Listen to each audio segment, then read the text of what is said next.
We're continuing Britt's story, part 3 today. Although it's technically more than one part. We're going to read multiple parts. But part 3 on YouTube here. We are going to recap. We're not going to recap everything we talked about last week and the week before because it's too much. But we'll just recap what we finished up with last week so you know what we're heading into in this section of the story. Excuse me. Hi, Deborah. Thanks for joining. Let me know when you jump on here. Say hi. I'd love to hear from you in the chat. And as we go along, I'd love to hear your thoughts. If you can relate to any of the parts of my story, would love to hear from you. If you have any comments, questions, you want to dive a little bit deeper into anything in particular. I'm sharing my story. I'm open to sharing my experience with you. So if you have questions about it, please don't be shy. Feel free to ask. Hi, Kelly. Thanks for joining. Hope you guys are having a great Monday. Hope you had a wonderful Easter. Happy belated Easter. Happy Easter Monday. Although sadly, I heard that the Pope passed away this morning. So I don't know all that much about him. But hope he rests in peace and they figure out how to select a new Pope. Kind of interesting that he died on Easter Monday, like just the morning, Easter Monday. Kind of a interesting timing.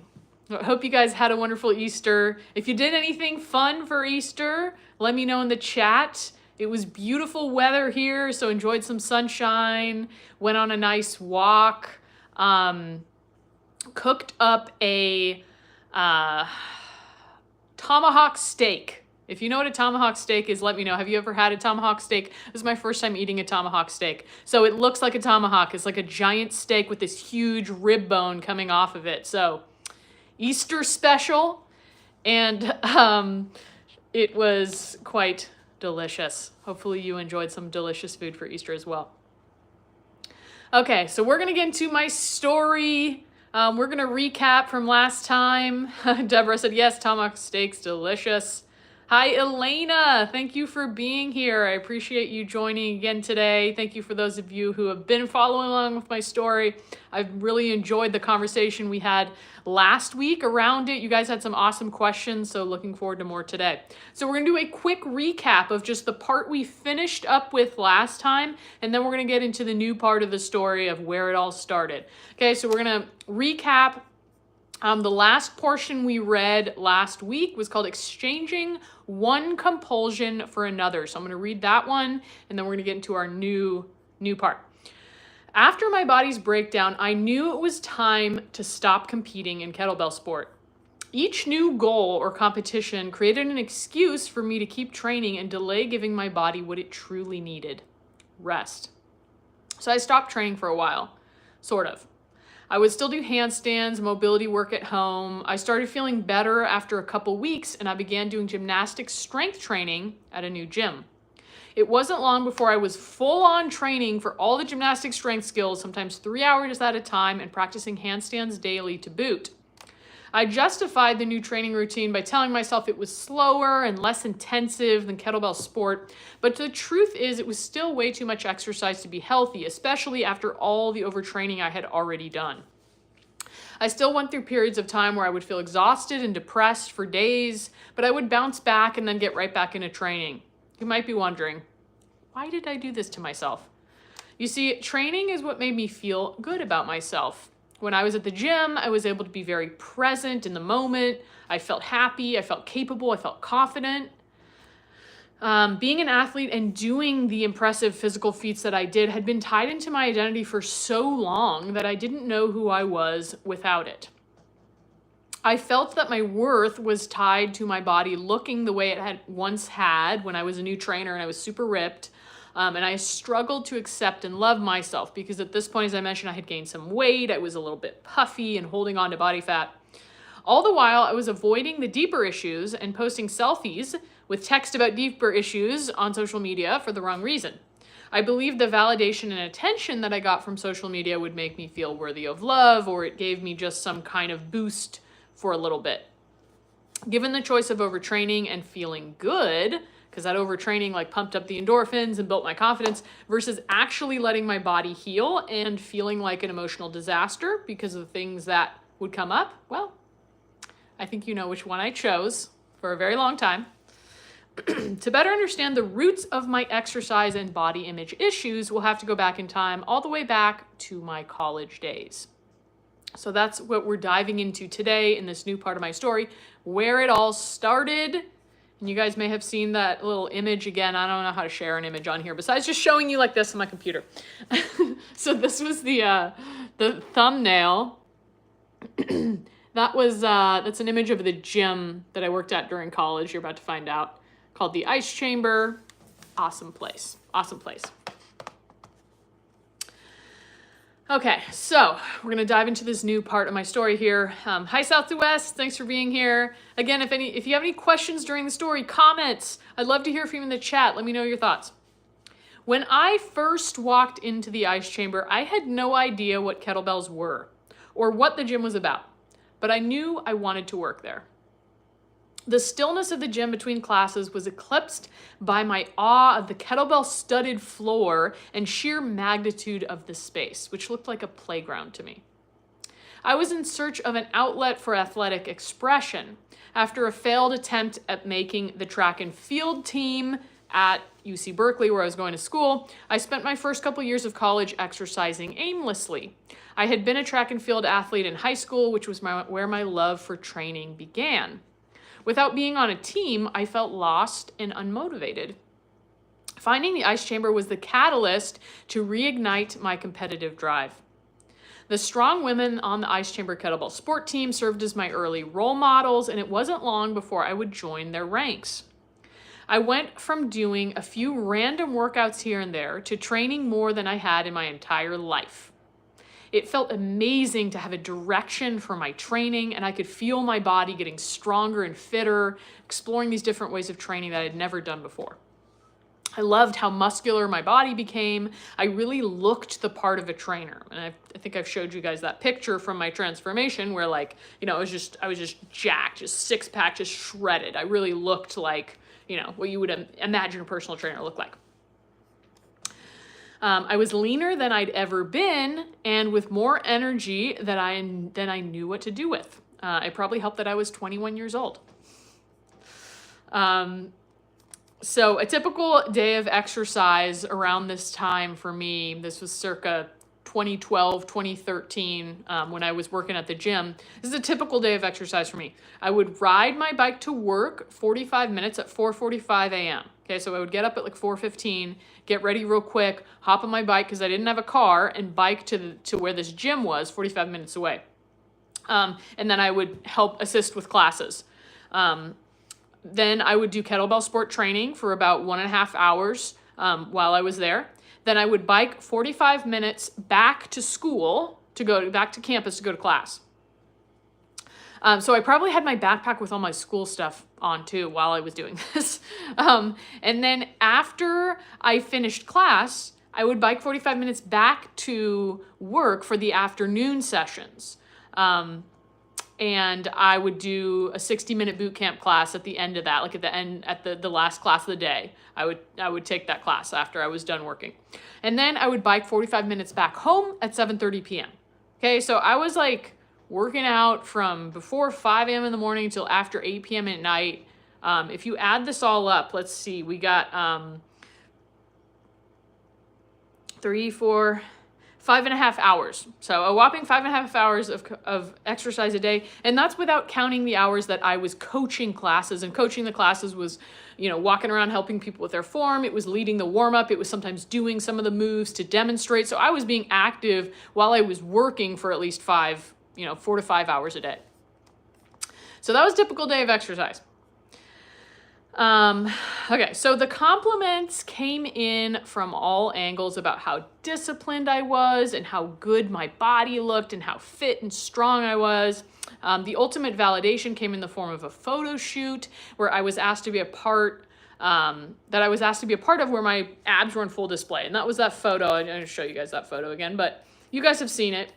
I've used that photo in some of my promotional materials for programs and stuff like that. because they were professional photos well shot. So that would be this photo here. So, you know, it was just totally shredded, right? Again, I really looked the part of the personal trainer, and that made me feel really good. I began working at the gym full time after I graduated college, and while the community there was amazing, I absolutely loved being part of the community. It was just this amazing, one of a kind gym. It was so cool, and I so grateful for my time there in many, many ways. Most of the trainers and the members were older, and they were busy with their own lives. So most of the trainers there had families, they were having kids, they were in a very different phase of their life, and many of the members as well. You know, career, kids, nobody was 21 that was at the gym besides me, and, you know, maybe there was a couple other interns, but for the most part, these people were busy with their lives. I spent my free time alone, usually doing some kind of physical activity, going on a walk or going to the track that was near my house. Pretty much everything centered around physical activity. While it may have looked like a healthy outlet to others, the truth is I was using exercise to avoid dealing with unresolved emotions and the dissatisfaction I felt about my life. And now I couldn't have told you that at the time. During that time when I was doing that, I didn't know that's why I was doing that. This is like upon reflection years later and recognizing, you know, why I was doing the things I was doing. I think it was more at an unconscious level. Burnt out and unfulfilled, my job started to feel like the same thing day in and day out. So after I had started working there full time, that's when I kind of like, you know, I was no longer going to school, but now I was there all day, every day. And this exercise routine was continuing, but becoming more extreme over time. Burnt out and unfulfilled, my job started to feel like the same thing day in and day out, and my social life was non-existent. Despair and dissatisfaction reared their ugly heads more frequently, and I could no longer contain the deluge of emotions that were bubbling up to the surface. I was at a loss for what to do. Then a life-changing opportunity was dropped into my lap. Do you guys want to find out what that was? Do you know what that life-changing opportunity was? Let me know in the chat. Do you want to hear more?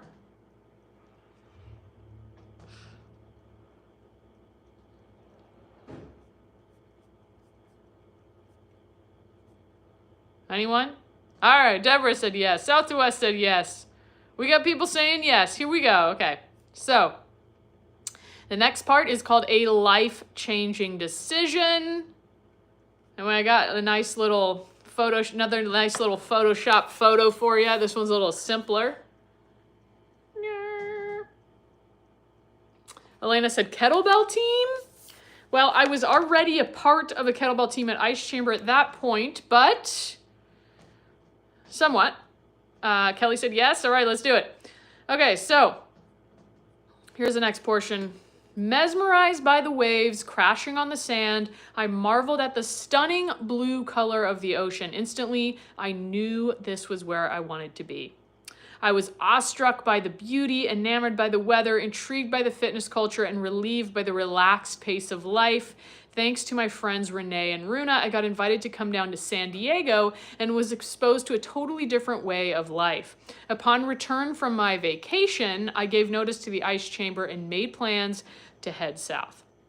This was one of the most spontaneous things that I've done in my life. Is I went to San Diego for a week or two, and I came back and I was like, I'm moving there. I'm moving there. I told my mom when I was down there, I said, I'm moving here. Remind me if I get home and I get stuck in my routine. I'm moving here. Without a clue about where I would work or live and relatively few contacts in San Diego, I left my life for the adventure of moving to an entirely new place far away from home, which gave me a viable escape from the challenges of various familial relationships and temporarily relieved the feelings of loneliness and dissatisfaction that I felt. I feel what's especially applicable here, if you guys have ever heard that quote, wherever you go, there you are. However, moving can be a very convenient and exciting distraction for a period of time. And it can be a total life change. It can sometimes change things completely. For me, down the road, the same things came back around, but that change gave me something new and exciting to do. And I don't regret it. It was a great choice, and I had some great experiences down there. And yes, it can be scary. I knew that my unique kettlebell sport knowledge was what I would use to make my mark in the fitness world and keep myself afloat in an unfamiliar city. Unsure of exactly how I was going to do that, I started my website and became increasingly more active on social media. So before I moved to San Diego, actually when I moved to San Diego, I didn't have a smartphone. This was like 2014. Everybody already had smartphones. I just had a little flip phone. I didn't want to be. I saw how everybody was addicted to their smartphones and I didn't want that. So I kept a really basic phone for a long time until I moved to San Diego. I started my blog, and then like social media, I was like, okay, I start social media to start like promoting myself. So that's where I started getting on Instagram and doing all that. Surprisingly, it was easy to get jobs at various local gyms in San Diego, or it was surprising to me. I ended up finding my home base at Core Strength and Conditioning, a kettlebell gym where I would spend most of my time over the next 5 years or so. Those of you who followed me for a long time, you guys know Core Strength and Conditioning. It used to have that, big yellow mural on the back of the wall. Everybody kind of like, would recognize that. A lot of my videos on YouTube were filmed at Core. It was an awesome, awesome gym. Again, another one-of-a-kind gym. You could say I breathed, trained, ate, and slept all things kettlebell sport at that time. Coaching and training were my life, and the social nature of my job made me feel less lonely than I had been up north, especially because there was more people my age or more people that were kind of in a similar phase of life. Maybe they didn't have kids or they weren't married yet, and they were, in a more similar place to me, and there was more social opportunities for me. And Elena, you were partially right in that I, created a kettlebell sport team at this gym, and I was coaching this now. Instead of being a part of it and being coached, I was now the coach. Traveling from competition to competition with the team of kettlebell sport athletes I was coaching kept me busy, and it was exciting. My kettlebell skills coaching videos and fit body garnered all the attention, clients, and opportunities that I could handle on and off of social media. Under the surface, the compulsive need to exercise and keep my body looking and performing exactly how I wanted it to drove me to push myself harder and harder. I carried a belief that what my body could do and how it looked was a source of credibility that gained me clients and teaching opportunities and the ability to make money.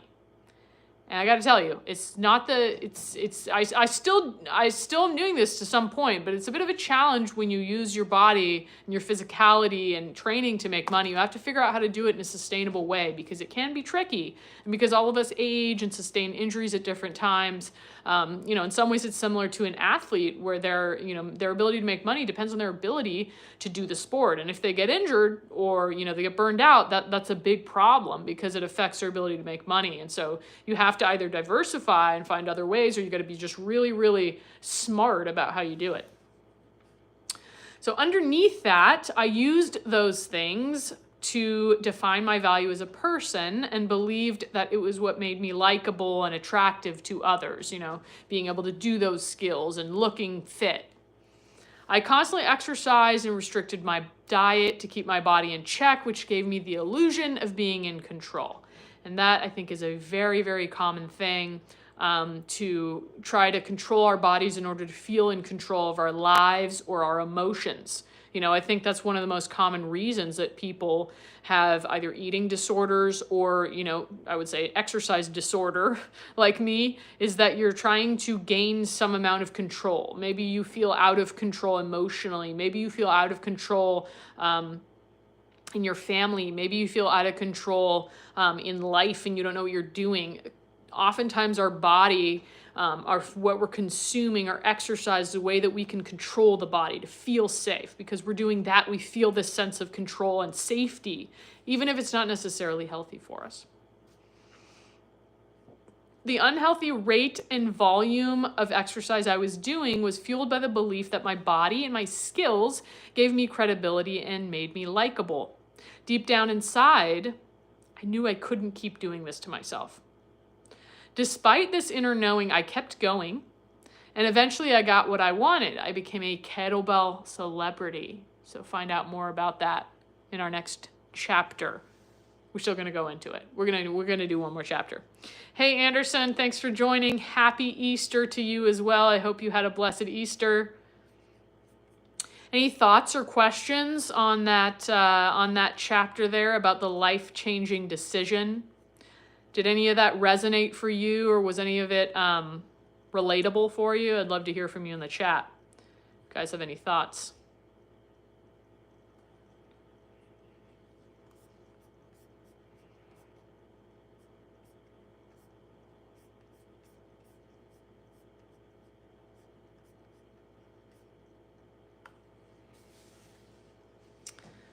Southwest said, sunny San Diego sounds great.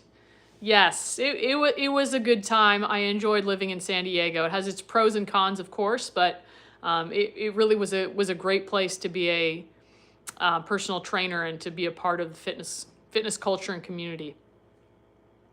Glad to hear you had a good Easter, Anderson. I did have a great Easter as well. Thank you. I mentioned earlier at the beginning of the live, we cooked up a tomahawk steak. If you've ever had one of those, I had never had one before. It was delicious, very tender, so got a nice feast on Easter for sure. Any other thoughts or comments on this chapter before we move into our last one for today?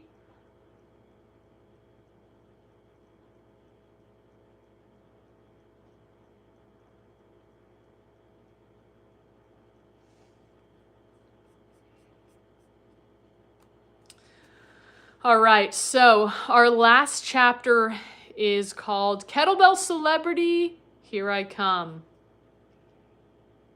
So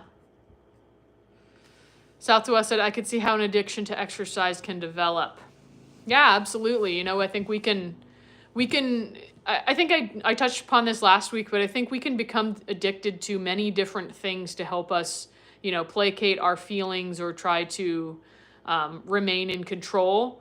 And I think I think something like exercise is different from like being addicted to drugs, because even though there can be some physical addiction to the, you know, endorphin rush, I think it's more of a psychological. In my case, this is like a psychological addiction because my body was tired. My body didn't really want to work out. Physically, I don't think my body, you know, wanted to keep doing this, but psychologically, it was this compulsion. So I think that can happen to us with social media. It can happen to us with, I was going to say coffee, but I feel like coffee is also a physical addiction, but of course, there's a psychological component to the physical addictions as well. But I think, you know, whatever we use to distract, to numb, to avoid can become a bit of an addiction or a placation for ourselves. Yeah, Southwest said, the great feeling from making even small successes feels great. Like with running, once I ran 1 mile, I wanted to run 2, then 5, then a half marathon, etc. Yeah, and I think, you know, just wanting to do more doesn't necessarily mean it's an addiction, of course. And yeah, you can see how it becomes addicting. And I think generally you're more likely to become addicted to things when you either, you know, have trauma or you're, you know, avoiding certain things. Maybe you don't necessarily call them trauma, but just difficult things, whether or not you want to use that word. But generally addiction is a response to trauma. It's a trauma response. So if you aren't responding to a trauma with your exercise, there may be no, you know, you like progressing and doing more, but it doesn't become an addiction. I think an addiction comes from responding to trauma and potentially, you know, avoiding that trauma or trying to use that to deal with the trauma. Okay. Yeah, Southwest said, I think I had low self-esteem. You know, I think probably all of us do. I don't know if there's such a thing as a person with high self-esteem. I could be wrong, but I just don't think so. I think many of us have low self-esteem. I think it's just part of life and being a human and the things that we experience. So, totally understandable. All right, so Kettlebell Celebrity, Here I Come. Here's the image for that one with some lovely ladies from kettlebell sport that are high-level kettlebell athletes there that I was in the company of, which I would also call kettlebell celebrities, all those women there in the photo. Okay, so I was bursting with excitement as I stood in front of a group of kettlebell sport athletes and coaches. I couldn't believe that I was teaching alongside 8-time world champion and Master of Sport International class Denis Vasilyev. On top of that, people were looking at me in awe as if I was as impressive as he was. Someone even asked me to sign their kettlebell. It was a symbol of my elevated status in the kettlebell world, particularly the kettlebell sport world. I had gone from struggling to snatch a 10 kg kettlebell to joining the ranks of an elite group of top-level kettlebell sport athletes in less than 5 years. I was attending competition after competition and setting records left and right, which led to getting paid to travel and to teach workshops. And the strangest thing, people approached me at competitions to meet me and ask for a photo with me, take a selfie together. My online presence was growing by the day, and as a result, I got hired by a popular kettlebell company to create content for them. And if you've been following me for a while, you know which one that is. I had the chance to be the best in the world, and I was very motivated to do so. Chasing the accolades and ranks had become my identity, a way to prove I was a success so that others would be impressed, praise me, and give me the attention and opportunities that I drew validation from. And again, I wrote this in hindsight, right? I wasn't at the time going around being like, well, I'm going to prove I'm a success so other people are impressed by me and they're going to praise me and they're going to give me attention and opportunity. Like, that wasn't necessarily what I was thinking. Yeah, I was thinking of opportunities to teach and to, promote myself. But I wasn't necessarily realizing how much that was giving me like validation and a sense of self that without it, I didn't feel good about myself. I never stopped to ask myself why I was so driven to achieve and to become famous. It just seemed like something anyone in my shoes would want. Who wouldn't want to be famous and known and get attention and opportunities, right? Posting my competition results online was a way for me to draw attention to my achievements. Social media is a great place to look for praise. We all know that. With every new accomplishment, the likes went up and my following grew. So every time I would post about a competition I did and my results and I did more or I lifted heavier, I would get a ton of likes and shares and people would love this post and it would grow my following. So I kept doing it. That's when the Instagram addiction really began to take hold. More on that next. And that's going to be next week. We're going to talk about that next week. Next week, we're going to dive into the social media addiction because this is very real for many of us. And I think you're going to be quite interested by this because while by no means am I I'm not a super successful influencer. Okay, I'm kind of like a small level influencer. I would say that people would probably define me as an influencer, but I honestly haven't taken myself super seriously at it, and I'm not at the level of people who have 10 million followers and they post something and 500 people go buy it. But I would say that I do have some level of influence in the kettlebell world, in the space, and this will give you a little bit of a peek behind the scenes. And again, this by no means will give you a peek behind the scenes into what it's like for everybody. But for me personally, it'll give you a little more insight into, why I was doing it and some of the inside look that you wouldn't know from what I was posting. And we know that Instagram and social media is a highlight reel, and we don't know the real truth behind it. And people were very impressed, by my skills. And sometimes I still use those things to get attention on social media. You guys have seen my, handstanding on a recliner, right? And that's, it's fair game. It's a skill I got that can draw attention. And you're just going to see a little bit more of a peek behind the toll that took, not just physically, but psychologically. So that's what we'll dive into next week, which is titled The Addiction Prediction. So that'll be what we'll do next week. Deborah said, I don't do much in the way of social media. I've pretty much avoided it other than YouTube. Yeah, nothing wrong with that. I am glad you enjoy the handstands. Yeah, it's a way that I sometimes question, do I want to be on social media? Some of you know I took several years off of social media and then I came back to it a few years ago as I use it much more as a tool to share knowledge and share my training methods and share some of this stuff with you guys. I do have, you know, a Kettlebell Solo membership that I promote, and online programs that I sell, and I'm looking to create some more of. But it's been interesting coming back to it because social media has definitely changed in the last, I would say 5-6 years. It's changed a lot from when I first started in 2015.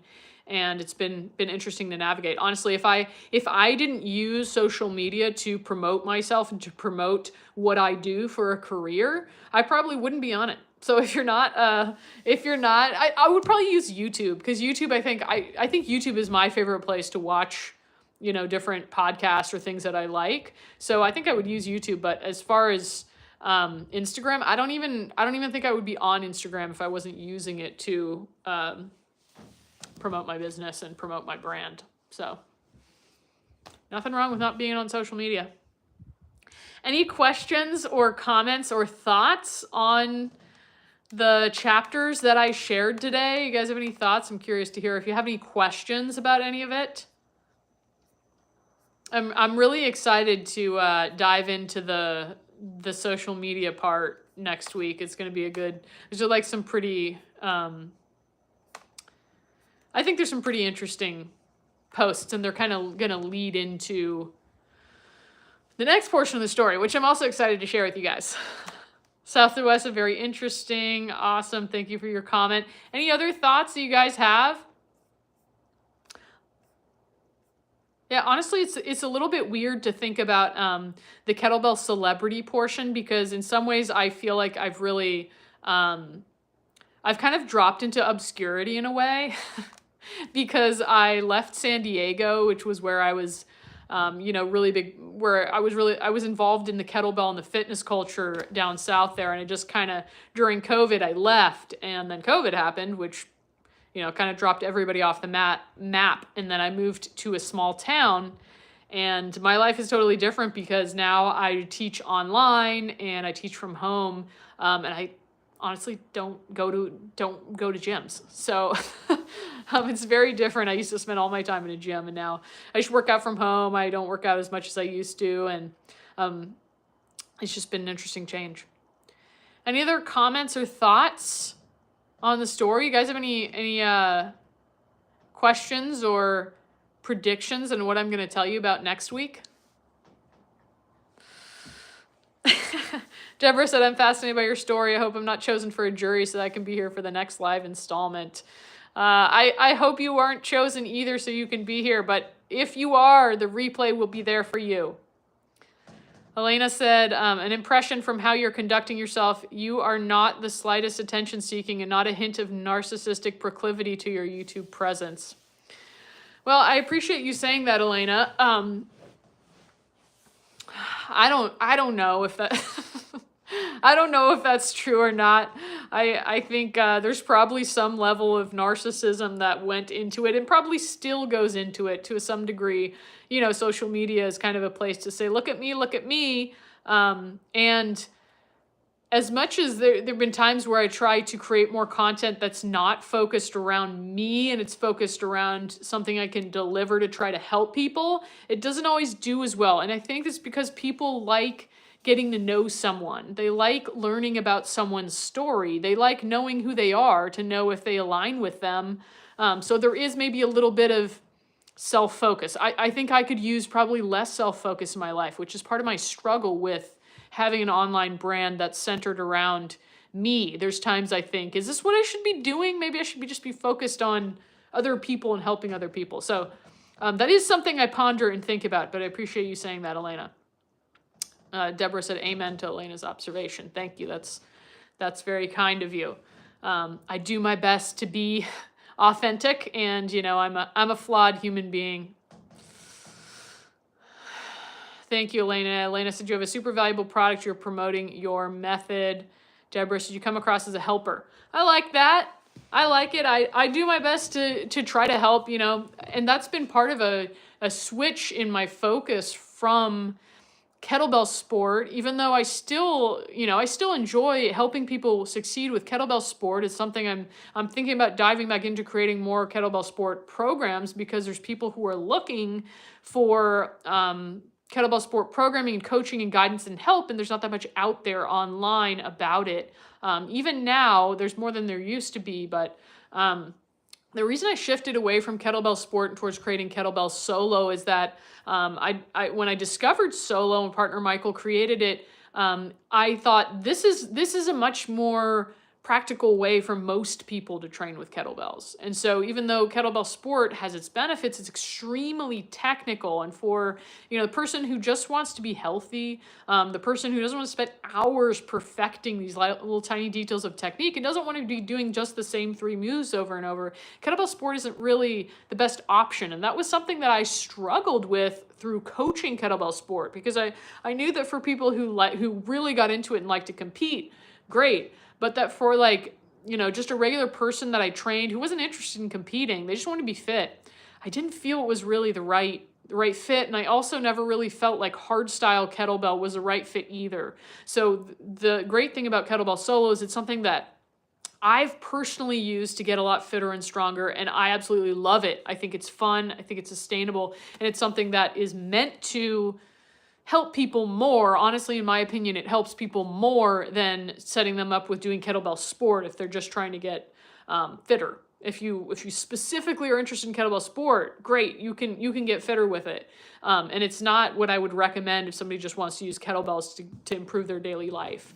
So that is my goal, is to help people. It's really only successful and fulfilling at the level that people succeed with it. Because if I create something that people don't use, they buy it and don't use it, even if I made a lot of money, it would kind of be like, okay, but what's the point? I want people to get benefit from it. The whole reason I became a personal trainer was because I was more interested in having a job that was fulfilling and connecting with people rather than working a 9-to-5 for a company that has some mission that I'm not really connected with the results of that mission. Ironically, now I spend a lot of time, behind my phone or behind my computer, and it's still great to be able to connect with people, even if it's online. And of course, to help people with their health is rewarding, because if you don't have your health, what do you got? Having your health is one of the most important things, because everything in your life gets better when you're healthy and strong. Everything's better. Yeah, and Deborah said, everyone wants to see great results in their career. Yeah, and I think we all want to make a difference, right? We all want to have an impact, and we all want to be able to afford living in this crazy world we live in, which is getting more expensive by the day. And, I realize that, coming off of Easter, money is really, a lot of times, anytime I don't, you can tell me if this relates for any of you. Anytime I get concerned about money, or I'm worried about money in some capacity, I try to remind myself, okay, what would I be doing differently if I had that money right now? Would I be doing things differently? Would I be doing something else? Would I be, what would it change? And there are a few things that it would change. Having more money or a lot of money can help you to a certain degree. But in many ways, I think, the things that I struggle with psychologically and emotionally aren't going to go away if I get more money.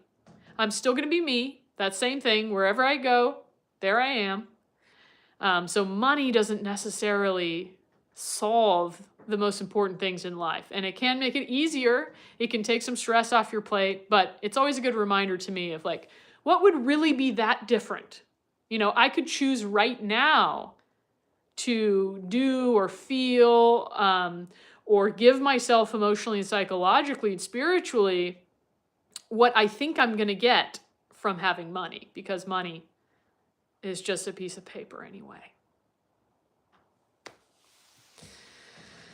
Turning Point Fitness says, these days, young generation has to be very careful on social media. One can be famous for doing something very good, like achieving an incredible feat, or by posting something real negative.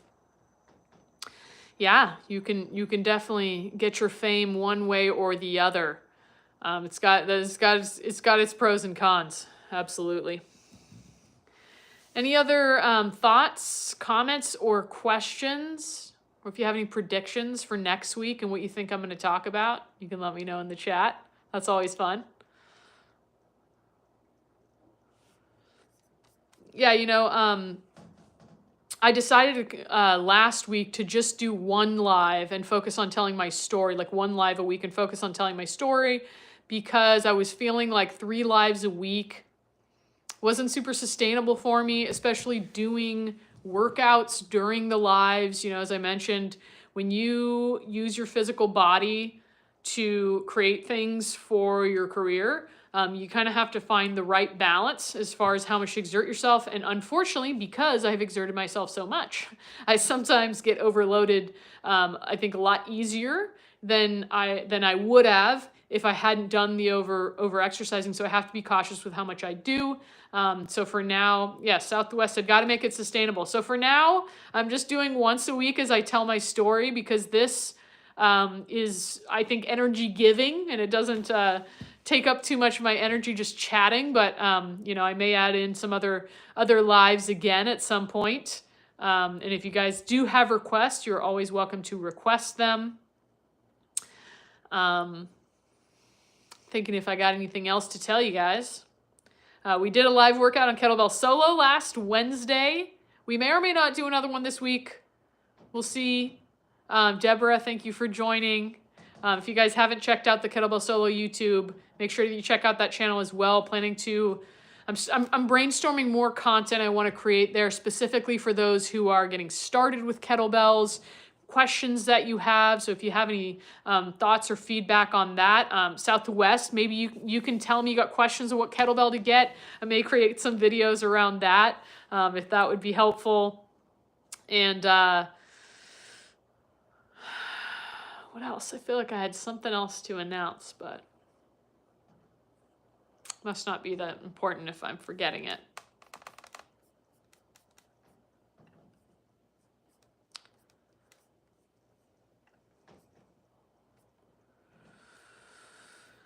All right, any other questions or comments?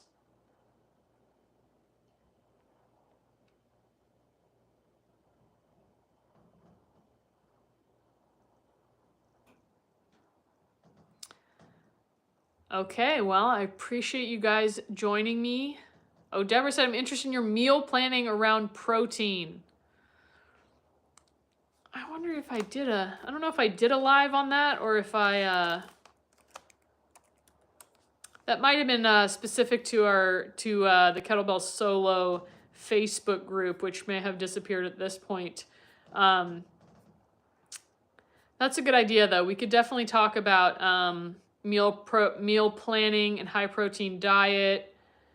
Let me see whether I talked about that at all. I feel like I did, but may have been a while. Maybe I haven't talked about it on YouTube. So we could definitely talk about that. That's a good idea, Deborah. I'm gonna add that into my YouTube. I may already have that in there. Yeah, we can definitely do that. So stay tuned. We'll definitely do a live on that as well, and we can talk all things meal prep, protein, and building muscle. Okay, so thanks for that idea, Deborah. Thank you guys for being here today. I'll look forward to seeing you for the continuation of my story. Next week, I'm going to post that here momentarily on the live tab, so you can hit notify me and make sure that you get notified when I go live and you don't miss any of the story. If you didn't see the first couple parts of the story, you can find that under the live tab on my YouTube channel, and you'll see part 1 and part 2. Be sure to watch those and catch up before next week so you know. All right, you guys, enjoy the rest of your week, and I will see you soon.